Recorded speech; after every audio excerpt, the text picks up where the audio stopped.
Hoje vamos falar da peça O Marinheiro, de Fernando Pessoa, que também é leitura obrigatória da Unicamp. Olá, eu sou Adriana Bisutti, professora e coach, e hoje vamos fazer uma análise dessa peça que, a princípio, é um pouco confusa para os estudantes e candidatos ao vestibular.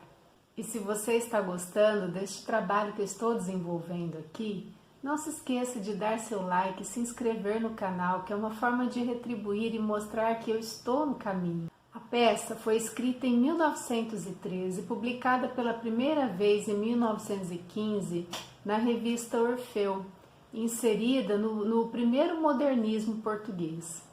Tem como subtítulo Drama Estático em um Quadro. Já a partir desse título e subtítulo, observamos alguma mudança em relação à tradição dramática que vinha do naturalismo, que era a fase literária anterior. Mas do que trata a obra, então? A história tem início com a descrição de um quarto, onde 3 moças velam uma donzela vestida de branco em um caixão.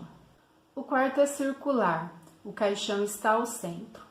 À direita se vê uma janela estreita e alta, de onde se tem uma faixa que dá vista para o mar. As moças estão sentadas perto dessa janela, uma de frente e 2 ao lado. O castelo é antigo e é noite. Quanto ao marinheiro, que dá título à peça, não aparece em cena. Ele aparece apenas na imaginação, no sonho de uma das personagens. Outro detalhe é que nenhuma das moças é nomeada ou caracterizada. Quanto ao subtítulo, demonstra que, em vez de dividido em atos, ele apresenta apenas um quadro que é estático. Em Um Marinheiro não existe ação a se desenvolver. As moças, as personagens, elas não se movem em momento algum e toda a trama está centrada no diálogo delas. O espaço cênico é fechado, escuro, fúnebre, representando o próprio momento do velório que está acontecendo ali. As 3 mulheres em cena são as únicas que passam a noite ali ao lado do caixão da donzela. Para quebrar o silêncio, a primeira veladora, como é chamada, sugere que falem do passado. Sempre é belo falar do passado. É belo e sempre falso. É inútil e faz pena. Falam também sobre os sonhos. O convite vem da segunda moça. Falam de mares e de montes, de outros lugares, de outras épocas, como se sempre quisessem sair do momento presente. E existe sempre uma contradição entre aquilo que elas dizem que foi acontecido, mas que elas não lembram ou não sabem se aconteceu de verdade. Observe esse trecho que eu vou ler para vocês. Do lado de lá onde mora minha mãe, costumávamos sentarmos-nos à sombra dos tamarindos e falar de ir ver outras terras. Tudo ali era longo e feliz como o canto de 2 aves, uma de cada lado do caminho. A floresta não tinha outras clareiras senão os nossos pensamentos. E os nossos sonhos eram de que as árvores projetassem no chão outra calma que não as suas sombras. Foi de certo assim que ali vivemos, eu e não sei se mais alguém. Dizei-me que isto foi verdade para que eu não tenha de chorar. Então ela faz esse relato todo encantado do passado, de alguma vivência dela, talvez até na infância, mas ela precisa de uma confirmação para saber se isso foi verdade ou não. E isso é muito recorrente durante toda a peça. Em paralelo a esses relatos, surge a história do marinheiro, que vivia também de ilusões na terra onde naufragou. Sonhava de um marinheiro que se houvesse perdido numa ilha longínqua. Nessa ilha havia palmeiras hirtas, poucas, e aves vagas passavam por elas. Não vi se alguma vez pousavam. Desde que naufragado se salvara, o marinheiro vivia ali.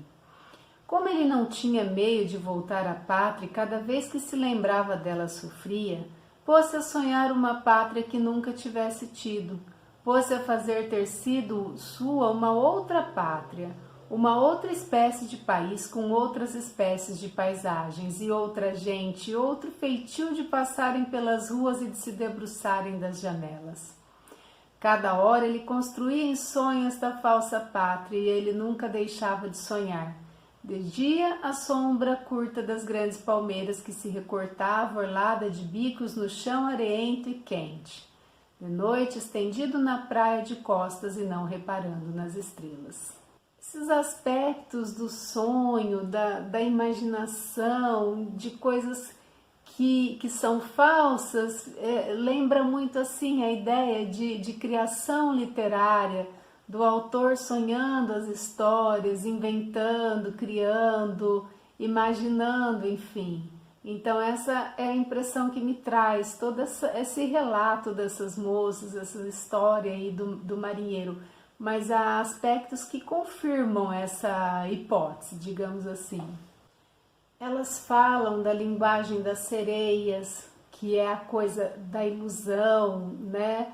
E traz também a referência à teia da aranha, aquela que vai tecendo. Olha esse trecho. Não sentis tudo isto como uma aranha enorme que nos tece de alma a alma uma teia negra que nos prende?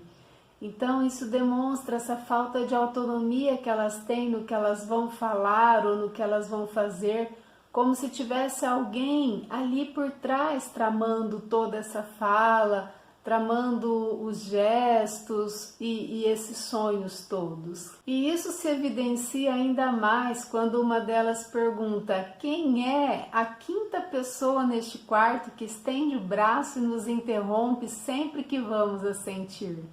Não seria senão o autor? E a peça vai trazendo diversos questionamentos nesse sentido. Não seria essa vida vaga o próprio sonho? O sonho e o passado, então, são a trama central, o tema da peça. As moças pouco se referem à donzela, elas ignoram o funeral que elas estão fazendo ali e se encantam sempre com a vista que elas têm da janela, a vista que elas têm para o mar. E, tomadas por essas lembranças imaginadas, elas renunciam ao tempo presente, como se elas estivessem insatisfeitas com ele. E esse aspecto também é tido como uma renovação estética para o teatro da época, por alguns estudiosos.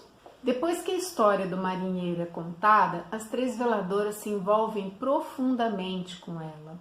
Para as personagens, ele tem mais vida e é mais real do que elas, que vivem dessas lembranças imaginadas do passado, que não tem uma razão concreta para elas viverem. A peça ela é toda marcada por pausas, por silêncios que são observadas pelo leitor no texto escrito por meio das rubricas, né, e das reticências.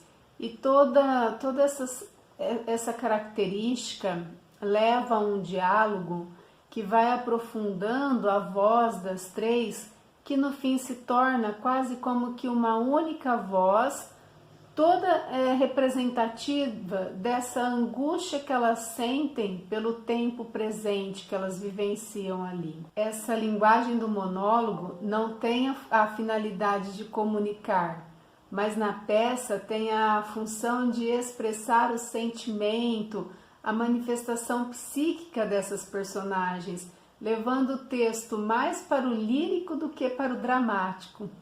Em determinado momento, o silêncio toma a cena e esse é motivo de pavor para elas. A primeira veladora tenta romper com um silêncio que desesperadamente invade o íntimo de sua existência. Ah, falemos, minhas irmãs, falemos alto, falemos todas juntas. O silêncio começa a tomar corpo, começa a ser coisa. Sinto envolver-me como uma névoa. Ah, falai, falai. Dá a impressão que elas só existem enquanto elas falam, que se elas se calarem, elas deixam de existir. Então, resumidamente, a peça teatral de Fernando Pessoa representa aí essa transição do teatro naturalista para o teatro de vanguarda, o teatro modernista. E conforme a hipótese que eu levantei durante a minha leitura, há uma característica aí muito marcante, né, da metalinguagem, das imagens que ele vai criando enquanto ele foi produzindo a peça, de deixar ali aquela mão do criador, mostrando que o tempo todo aquelas personagens estão ali sendo manipuladas pela pessoa que está criando a situação, o contexto, o drama, a cena em si.